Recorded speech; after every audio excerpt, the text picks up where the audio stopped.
in the shop. Gonna have another episode of the Leathercraft Business Builders series. And in here, my goal is to help you guys learn from some of my experiences, my mistakes and successes along the way to help you guys grow faster in your business and kind of avoid some of those pitfalls. So, a lot of what we talk about is lots of different aspects of business, right? And just get you guys thinking on different ways to handle business, whether it's pricing, advertising, workflow, sourcing materials, different things like that. But this episode here is a little bit different, mainly because I have it on my mind. So I've been gone all weekend down teaching a bull riding school.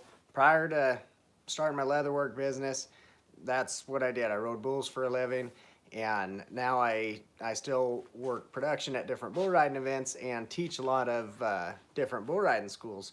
And it's super fun for me to stay connected in there, but also help these young guys coming along. And one thing I like about bull riding is that all the lessons that you learn throughout riding bulls can apply to life. My wife probably gets really tired of bull riding analogies because I can pull them up for about anything. But this one is one I think that really applies to business, and some days are tougher than others, right?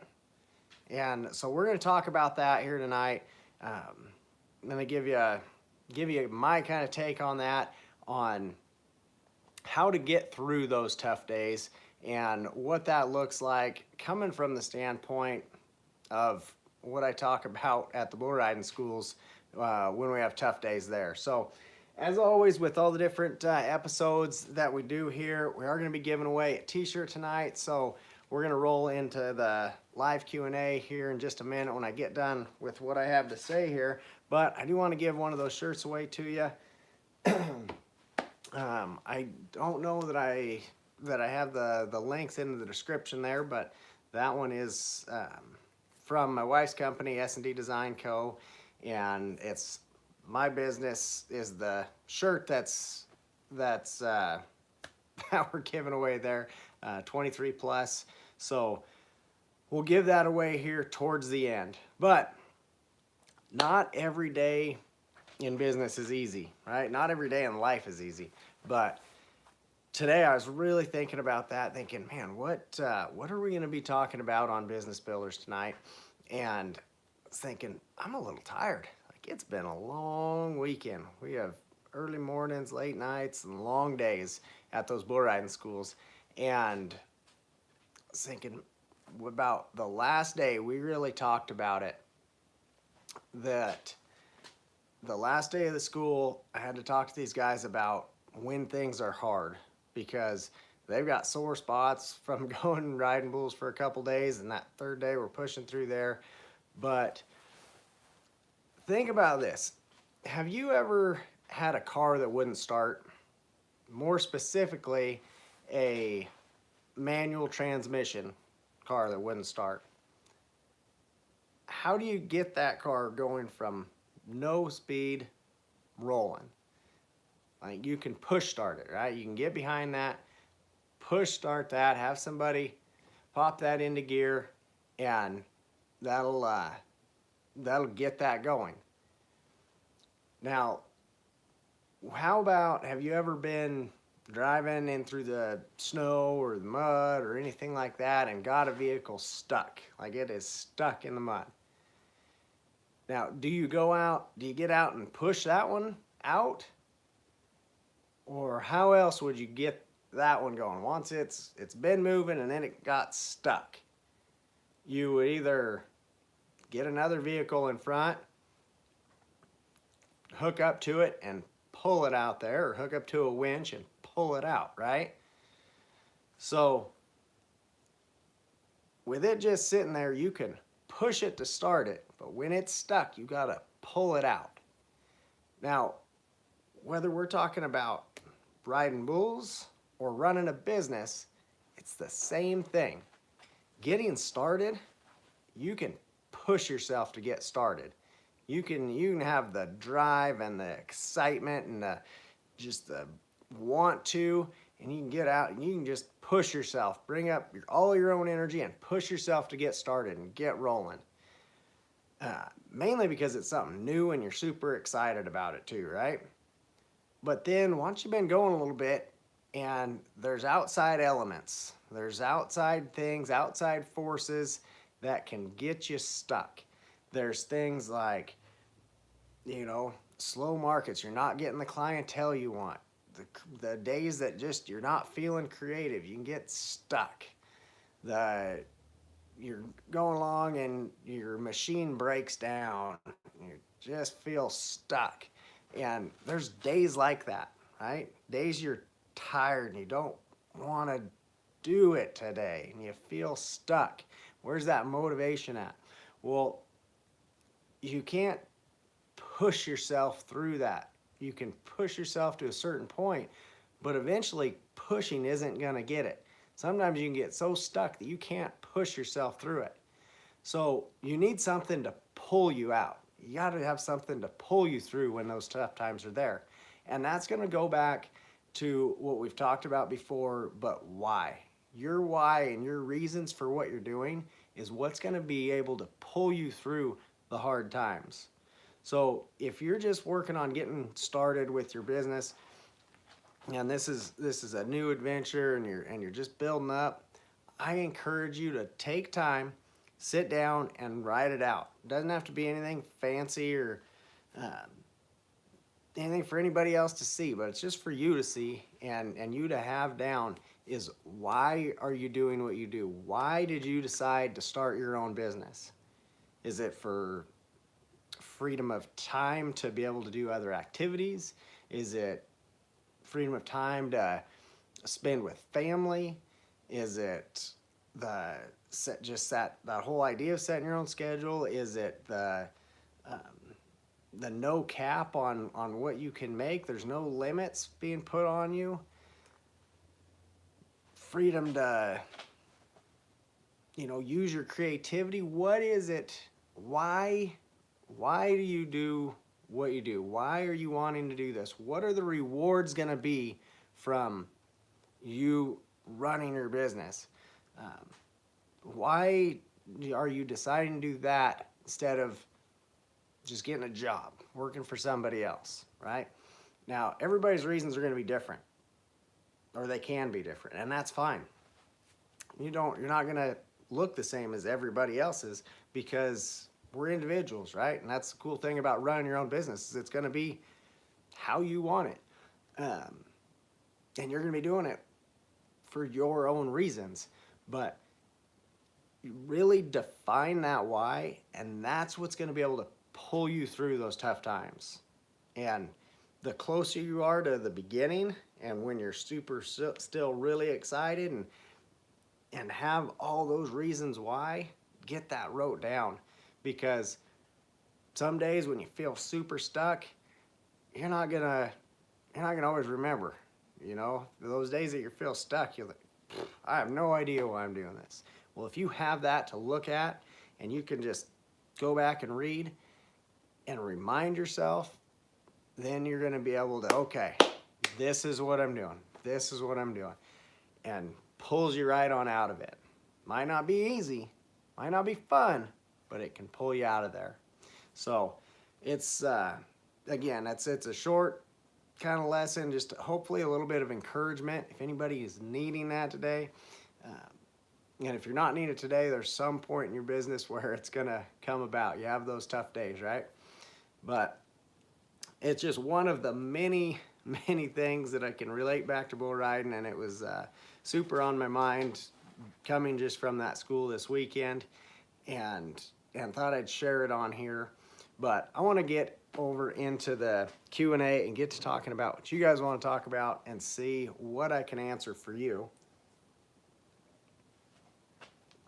Told you feeling a little bit tired today, so got that cough going here. All right. Hello. See everybody on here. Great. Appreciate you guys joining.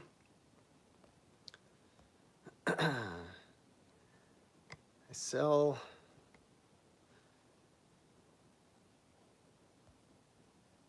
Jerry, you sell mostly beside the road and flea market, drive a tractor and trailer. Cool. Heck yeah. Um,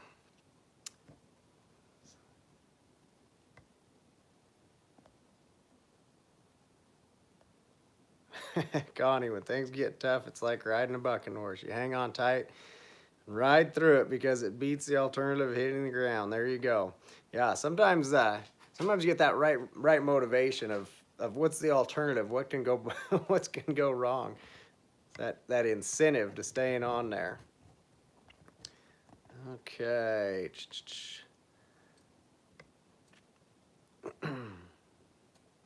Connie, I like working from home so I can set my own hours and spend more time with my dog. Yeah, that freedom of schedule is just really, really a great deal. I personally really enjoy setting my own schedule, be able to have the freedom to go do things when I need to do them. You can, not be feeling like somebody else is always watching, checking their watch, seeing when you're there. And not just the freedom of schedule, like, well, I don't want to work today, but even the flip side of that, hey, I want to work early or I want to work late, or I'm going to skip today because I can take Wednesday off and pick that up, all that work up on another day, or I can get a bunch of work done ahead of time and then go out there. Um, yeah, that's a very great point there.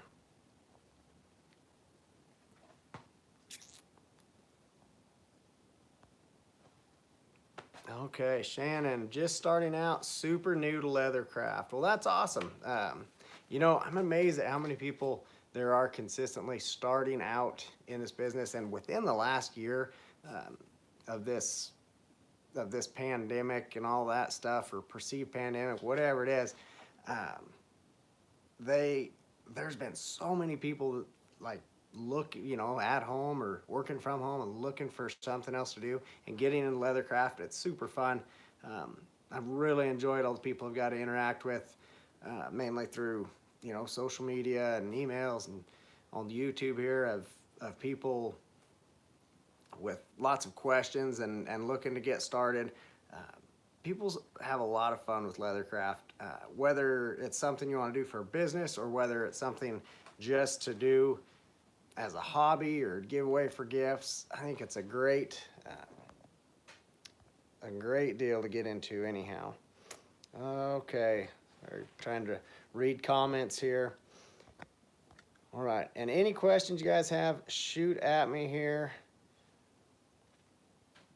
Chris, it's fun to have a job I get totally engrossed in and apply my creativity. Yes, it's great to look at a finished project, see the fruits of your labor. Yeah, I love seeing the progress in it as you work through a project. That's that's nice. There's some things that you can do where it feels like you work and work and work, and then you don't see any results. And leatherwork's definitely something that you see progress in, right? Each step along the way, every tool you put down, and that's a big thing, I think, just to help fuel you and keep you moving along there. And really, as you're learning too, and I know we're kind of talking about just within one specific project itself, but as you're learning and looking at how you're doing just overall, your overall skill set, I think that's important too when you see that growing and building. But think about when are you successful? When have you finally made it where you want to make it? What does success look like? And everybody's going to have a different definition of that. But I encourage people not to get too focused on that actual success point, like that one thing, whatever that is, whether it's I want to be making so much money a month, or I want to get a storefront opened, or I want to get into this show, or whatever that is. you can get so worked up in the overall goal that you forget to enjoy the path there, right? And the thing about that overall goal is great. I think setting goals is what we need to do, but realize that it's constantly moving. Once you achieve something, you naturally want to reach for something further. So once you get there, you got to enjoy that for a short amount of time until you set that new goal, and then you're constantly moving towards that. So I think goals are a great thing to keep you headed in the right direction, but whether you reach them or at what time you reach them, I don't think you need to put as much stock into the reaching or the time frame of reaching as you should looking at each step along the way. Because if each step along the way, if you're making progress equals success. Now the speed of progress is going to change, and it's going to speed up and slow down, but if you can continue to progress towards your goals, some of them you're going to hit quick and shoot right by, others you may be reaching at for a while. But enjoy the process of getting there, because once you get there, there's a new destination right away. All right, Connie just mailed off my entry today for the novice tooling contest. Will we get a written critique back afterwards? Yes, so Connie's asking about the tooling contest. There's a Pendleton Cattle Barons is an event going on. They brought me on this year to handle the leather portion of that event. There's going to be some live classes involved in that, as well as some a tooling contest, but 2 different divisions. There's the novice division as well as the open division, and you send your tooling pieces in. There's specifications on that, 5x7, but more information on that is available at PendletonCattleBarons.net. And if you need information on that, you can just comment tooling contest or shoot me an email, and we'll get you more information on that as well. But that's coming up at the end of April. And yes, you will get the written critique back afterwards. So you send your piece in for the contest, and judges will critique that, and you'll get that sheet back with your piece when that gets returned to you. All right, Ryder, how far out is too far in terms of your books? I remember you talking about how far at the NFR you were out a ways after. Just don't want people waiting too long. Yeah, Ryder, that's an awesome question. How far is too far? I mean, the market's going to tell you a little bit how long they're willing to wait for your product, but that's an individual question too.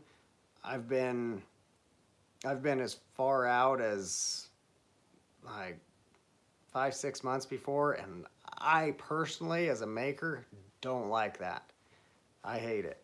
Even communicating that clearly to somebody ahead of time, like, hey, I'd love to take your order, but I'm 6 months out right now. They might say, oh yeah, that's perfect. I can wait. I'll put my order in.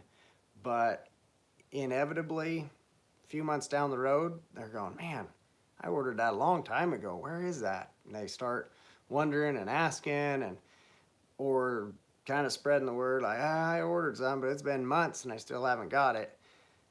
So I really personally don't like being out that far. I know some people are out a couple years, and I don't know. I like to keep a short turnaround time, and I've gone to where I'll shut orders down, but again, that's just me personally. That's not saying it's it's not the only way, and it's not necessarily the right way. It's whatever way works for you. But I've gotten to where I'll shut orders off, and if I get out too far, just tell people, hey, I'm sorry, I'm not taking orders right now. Hope to have those opened up in the future. And some people wait and will check back, and other people will find another option. Um, but I've never had anybody super upset with me, like, oh man, I'm so mad you don't have your orders open. Well, that just happens, you get booked up. I feel it it creates, it definitely creates that idea of, hey, when the orders are open, if I want something from them, I better hurry up and get that ordered. So you can kind of fill orders a little quicker that way too. But for me, it takes that pressure off, as I don't feel like somebody's waiting months and months for me to get something done.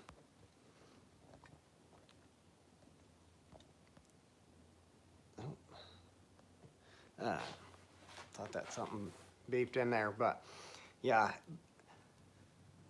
again, too far is going to be up to you. I'm not sure. I'm not sure exactly what the right answer is there. But I know somebody else that takes orders. They open their orders up in January. They take orders just in January and shut them off, and they have built their business to where they can take all those orders and take a year's worth of orders in January, then they're cut off, and then they know what's standing in front of them along the way, and they'll take little repair work and kind of small little walk-in orders from there. But it's what works for you and your business, and the market will tell you too, depending on where you're at. If people are willing to wait 2 years or whatever, or a year out for your product, then it's telling you you're probably doing pretty decent. If you're not doing that great, people probably aren't going to want to wait very long either. But that's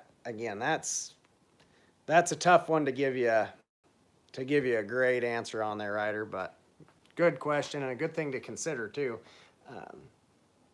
And I think I would turn that back around to you too and ask this: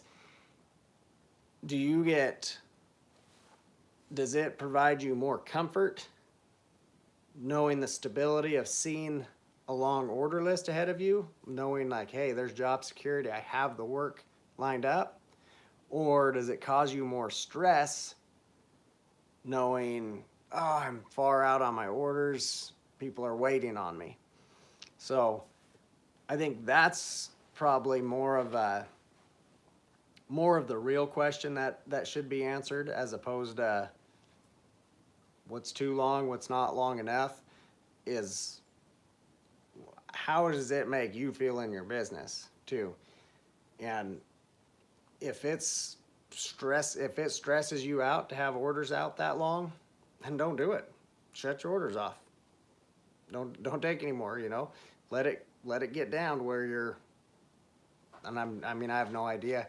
I'm just kind of making numbers up here, but if 6 months out stresses you out, then stress for sure. He says, okay. So if it stresses you out and they're out, say 6 months, I don't know, back it off. Shut your orders off, and when you get down to 2 months or a month out, whatever you're comfortable with, then okay, open them back up and take some more orders. And when you get out to where you're starting to feel like, oh man, I don't know if I can catch up, shut them off. Get them caught back up there. So you need to be comfortable in what you're doing too. Like there's enough stresses, running your own business. Why create one more just to try to get that next order? If there's plenty of work there, don't stress yourself by just adding one more at the end of the list. That kind of negates the whole purpose of running your own business, right? Adding that extra stress. So I would definitely recommend you to just cut them down, and you can balance out your orders a little bit too by, I don't know, maybe adjusting your price. I mean, if you're if your orders are way out, like you're getting super slammed with work and you can't keep up with it, then I don't know, maybe you're not charging enough too. Who knows? You could kind of balance things out a little bit by messing around with that. Try raising the prices a little bit. And who knows? I mean, I don't know. Say you're making a product for $100, and again, you can't keep up on orders. You're 6 months out on orders for $100. Well, you don't have to shut orders off. Just step your prices up and charge $125. Well, now those orders, if you're gonna probably, maybe add a few less orders, some people, it will narrow some people out that are price shopping, but the orders that you do take, you're gonna be making better money for as well. And you might be able to get caught up and then keep those books balanced out a little bit and keep up a little bit better with it by not taking on as many, yet making better money on the ones that you are making. So that's and that can flop on you too. You can raise your prices and get more orders. So because there's the idea of perceived value as well. Something they charge more for, some people think, oh man, that must be better. I gotta get that one. And that depends on the person and how they shop, but perceived value is a huge thing.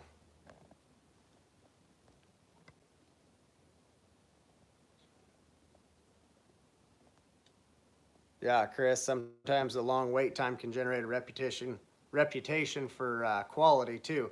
Yeah, that long wait time, again, if people hear that you're out that long, they might think, wow, must be good. People are willing to wait that long, or he's got that many orders. So yeah, it can go a lot of different ways on that for sure. All right. Now tonight, I think we're gonna probably be cutting this one pretty short. I know it was a short lesson tonight, but unless I see, I'm gonna double check and see if I missed any questions. I know we got to the Q&A a lot earlier tonight.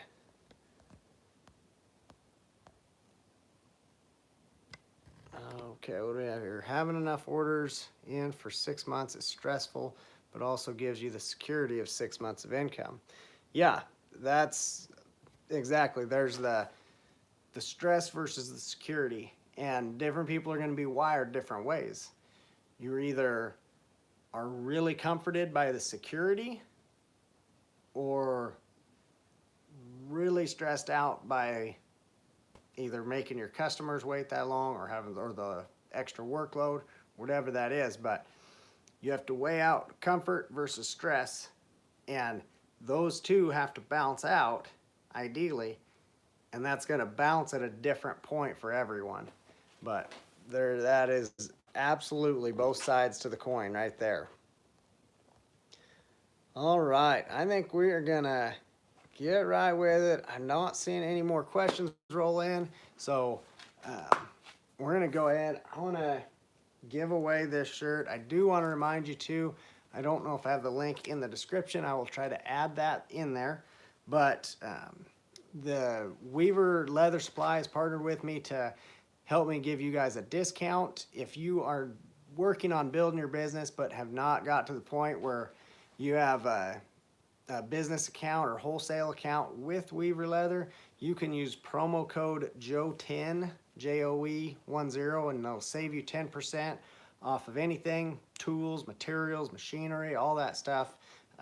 Now, again, if you've built your business up and you have a wholesale account with them, then that code's not for you. You're already getting the discount. But if you're not, if you're just starting or just working on getting up there, that can help save you a little bit of money, help add to your profit line a little bit. And again, that's promo code JOE10 with Weaver Leather Supply. And I'll go back and add that description, or add that link in the description there as well.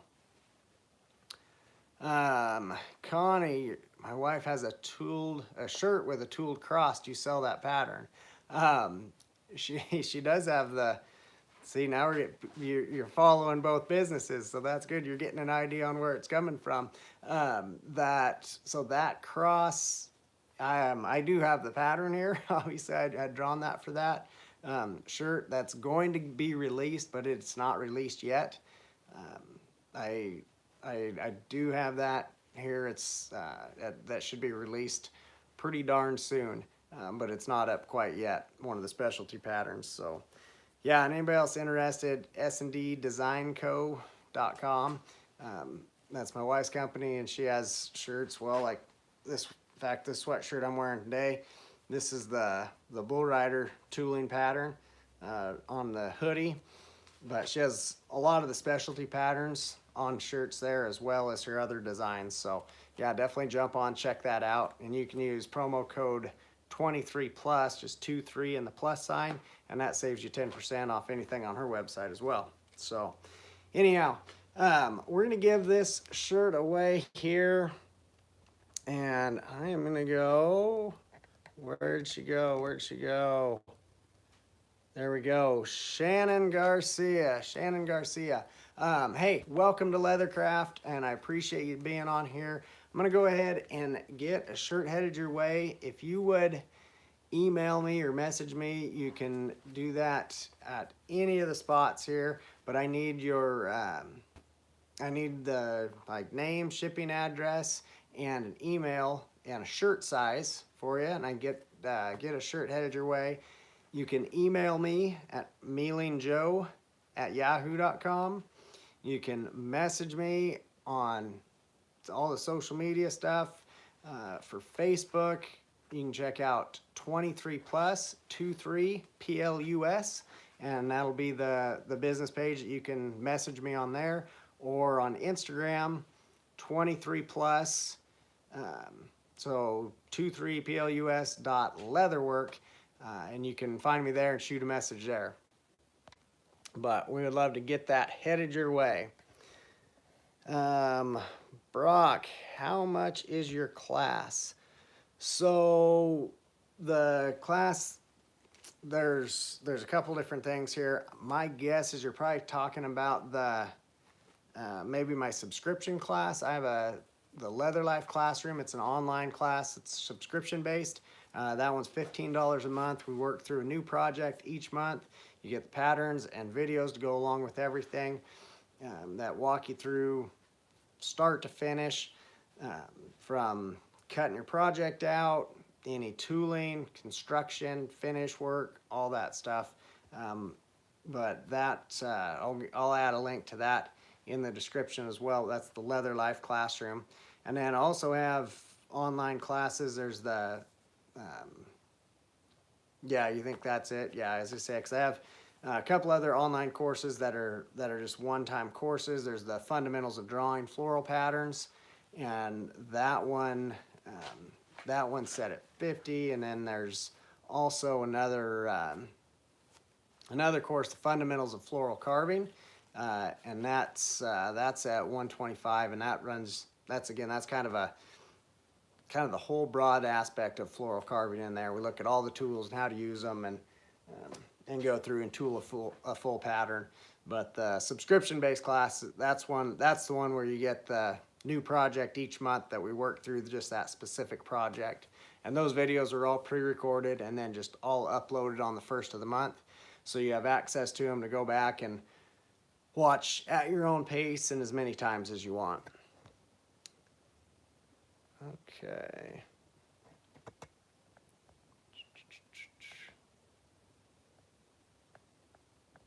All right, Jaden getting in here, catch me right at the end here. A couple questions, cool. We'll get some more answers here before we get out of here. What are the steps in making a belt after tooling? Steps in making a belt after tooling would be whatever finish process you're gonna do. My most common finish process, once I get done tooling it, I'm gonna oil that belt. Actually, I'd first run my stitch groove and edge it. And then I'm gonna oil that belt, let that dry, do any dye work and paint work. Then I'll come back and lacquer that with RTC. let that RTC dry, then come back and antique that, and then use Resolene as a top coat over top of that antique. But that's just one of the most common methods that you see me use on belts, but there's all kinds of finish processes as far as that goes with your dye and antique and paint and all that. And then once that's done, I'll go ahead and glue that belt to a liner that's a little bit oversized, stitch that off, trim my edges, slick edges and punch holes, and set snaps, and then that's ready to go out. So hopefully that answers your question pretty good there. But I appreciate you guys all jumping on here. Any questions, shoot those at me, and I'd love to help you out best I can. And again, that's the whole idea behind this series, is try to help you move through building your business or leatherwork as a hobby. But if you want to move from that hobby into a business, the Business Builder series kind of touches on a lot of those different points. And then we have lots of other how-tos and tips and tricks on the channel here too, so check those out. Help get you along the way with the actual leatherwork skills there as well. So Jaden, how thick do you run your liner? Personally, I tool my belts on an 8/9 ounce, and then I line those with a 3/4 ounce, which the liners is actually a new thing that I added on the website now too. Connie, any more news on the new shop? Be watching this week actually. We got the keys. I got the keys last week right before I had to leave town, go to do that bull riding school, and we just got back in town late last night. So getting things kind of tidied up around here, and I'm working through these next couple days, make sure to finalize all the videos for April's project for the Leather Life classroom. But I'll be kind of working part days on getting that tidied up, and part days down there in the new shop. So there'll be some videos, probably be live on Facebook this week, and kind of show you guys what's going to go down there, and the new process of getting that shop put together, and kind of be able to walk you through start to finish on things I consider as I'm setting up a new shop, and what I feel makes that handy as far as working out of. This new shop's going to be a little bit different because it's set up for teaching, so we'll have lots of different benches and cut tables and things in there, but the general idea is the same, even as if I was setting up just a small one-person shop. And then we'll be setting up storefront stuff there as well too, so we'll probably pop on here on the Business Builders and talk about that, if setting up a storefront is a goal for anybody at some point. I've been in a couple different storefronts at this point. Lately we've been back in the home shop here,